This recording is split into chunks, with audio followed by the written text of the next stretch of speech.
Have you ever announced a big goal on social media, felt amazing from all the likes and comments, and then never actually did it? Maybe you posted, "Starting my fitness journey," but quit after a week. Maybe you announced, "Writing my book this year," but the document is still blank. Or maybe you told everyone about your business idea, and 2 years later, you're still working on it. Here's the truth. The more you talk about your goals, the less likely you are to achieve them. And this story will show you exactly why. Stay with me.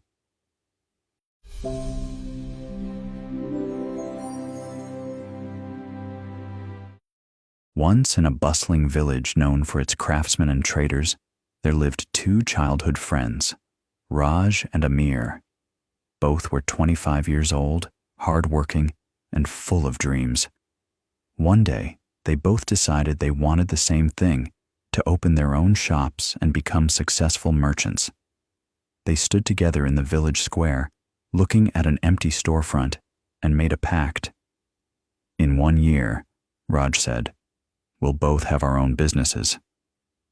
"Agreed," Amir replied. 1 year from today, they shook hands. Same dream, same timeline, same starting point, but what happened next showed the difference between announcing and achieving.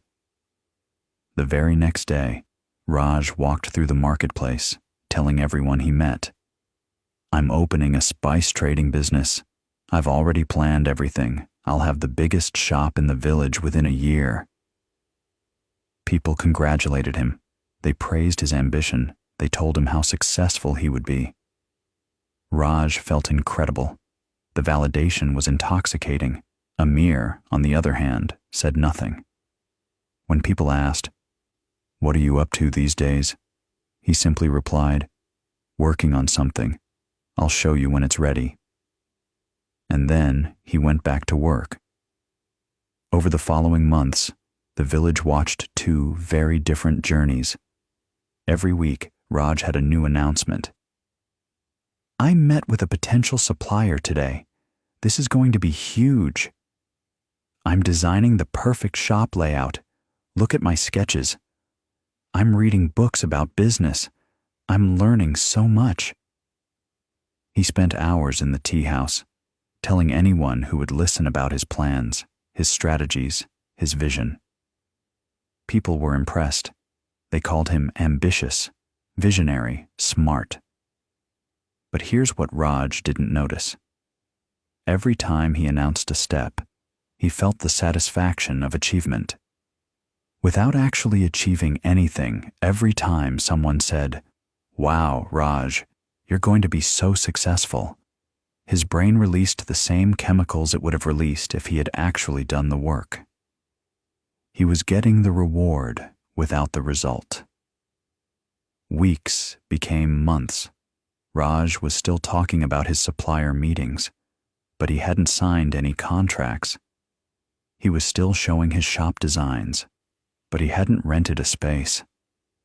He was still reading books, but he hadn't bought a single bag of spices. The announcements continued. The progress didn't. Meanwhile, Amir disappeared. Not literally. He was still in the village. But he stopped socializing.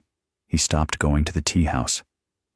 When people asked him about his business, he gave short answers. Coming along or not ready yet. Some people forgot about his goal entirely.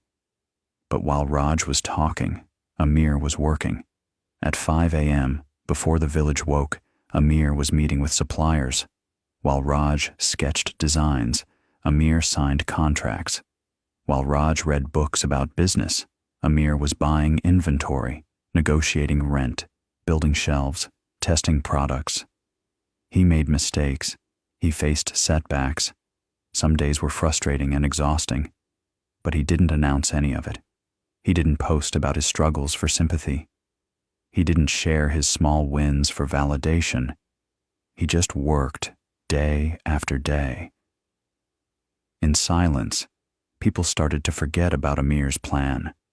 They assumed he had given up, that he was just another person with big dreams but no follow-through. Meanwhile, they still believed in Raj because he was still talking, still planning, still working on it. One day, about 9 months into the year, Raj walked past the empty storefront they had both dreamed about. Still available, he thought. I should probably start seriously looking at spaces soon. Maybe next month. He had been about to start for 9 months. That evening, Amir walked past the same storefront and handed the landlord a key deposit.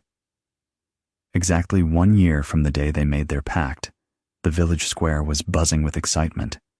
A new shop was opening, Amir's Spice House. The storefront was beautiful, shelves lined with colorful spices from distant regions. The smell of cardamom, saffron, and cinnamon filled the air. Customers were already lined up, eager to buy. Amir stood at the door, humble and quiet, welcoming people in. The village was shocked.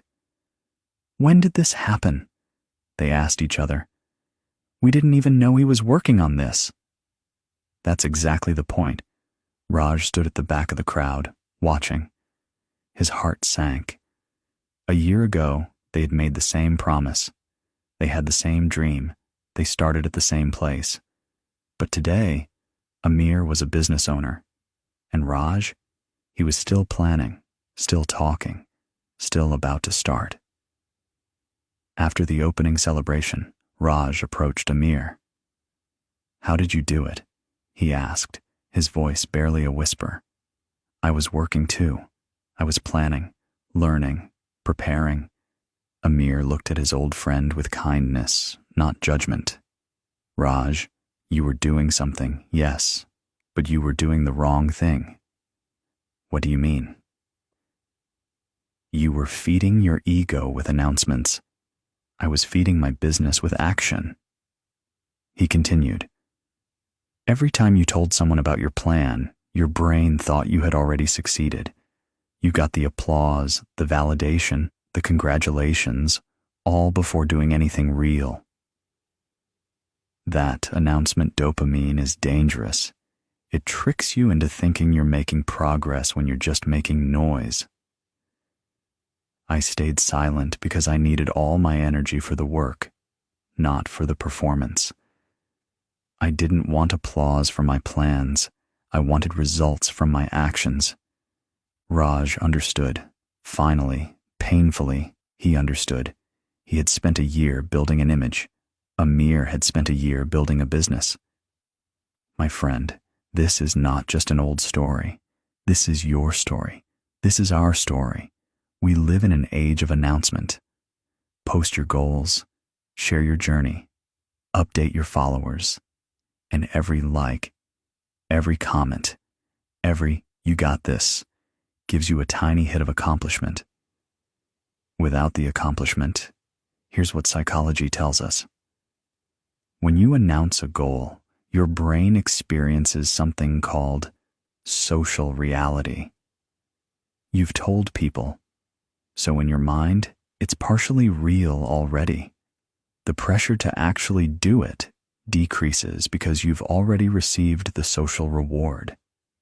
Studies show that people who talk about their goals are less likely to achieve them than people who keep them private. Silence is not about secrecy. It's about focus when you work in silence. First, all your energy goes into the work, not into explaining the work. Second, you avoid premature accountability. No one is watching, so there's no shame in pivoting, adjusting, or even failing privately while you learn. Third, your results speak louder than your announcements ever could. Think about it. A tree doesn't announce it's going to grow. It just grows, and one day you look up and see it towering above you. A river doesn't tell you where it's going. It just flows, and eventually it reaches the ocean. The most powerful entrepreneurs, artists, and leaders share one habit. They build in private. They reveal in public. They don't tell you what they're going to do. They show you what they've done. So here's my challenge to you. For the next 90 days, choose one goal. Just one. Don't post about it. Don't tell your friends. Don't announce it to the world. Work on it in complete silence. Wake up, do the work, go to sleep, repeat. And 90 days from now, don't tell people what you're going to do. Show them what you did. I promise you this. The satisfaction of showing results is 1,000 times more powerful than the validation of announcing intentions. Remember, Amir and Raj. Same dream. Same starting point. Different approach. One talked. One worked. One got applause. One got results. If this story changed how you think about your goals, give this video a like right now, but don't comment what your goal is. Keep it to yourself. That's the whole point. Share this video with someone who announces more than they accomplish. Maybe it's the wake-up call they need. And subscribe to this channel for more stories that challenge how you think about success. Until next time, remember this. Talk less. Work more. Let your results do the talking. The world doesn't need another announcement. It needs your finished work. Stop performing your ambition. Start proving it.